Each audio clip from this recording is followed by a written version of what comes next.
Hello everyone, কী অবস্থা সবার? আজকে আমি আমার day time skin care routine share করছি সবার সঙ্গে।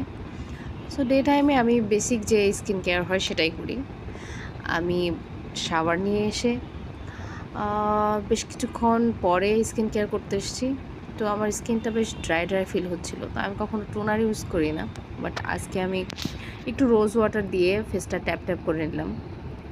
তারপরে কোজারিক্সের যে সেনিল এসেন্সটা আছে সেটা আমি লাগিয়ে নিচ্ছি এবং এটা আমার অনেক পছন্দ। যেহেতু উইন্টার চলে এসেছে, উইন্টারে এটা অসম্ভব ভালো, আপনার স্কিনকে অনেক ময়শ্চারাইজ করবে, সফট করবে, হাইড্রেটেড ফিল করবে।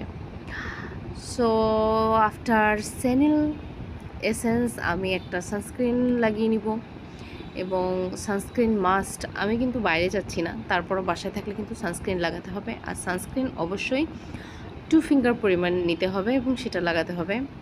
এবং আপনি যখন বাইরে যাবেন তখনও লাগাতে হবে, বাসায় থাকলেও লাগাতে হবে, কারণ সান এক্সপোজার তো সব জায়গায় আছে। তো এটাই আমার বেসিক। আমি ময়শ্চারাইজ অ্যাপ্লাই করছি না, কারণ যে সানস্ক্রিনটা আমি ইউজ করছি এটাই অনেক ময়শ্চারাইজিং। এটা ইউজ করলে আসলে ময়শ্চারাইজের প্রয়োজন হয় না। এমনিই আমার স্কিনটা অনেক সফট এবং স্মুথ হয়ে গেছে। Thank you.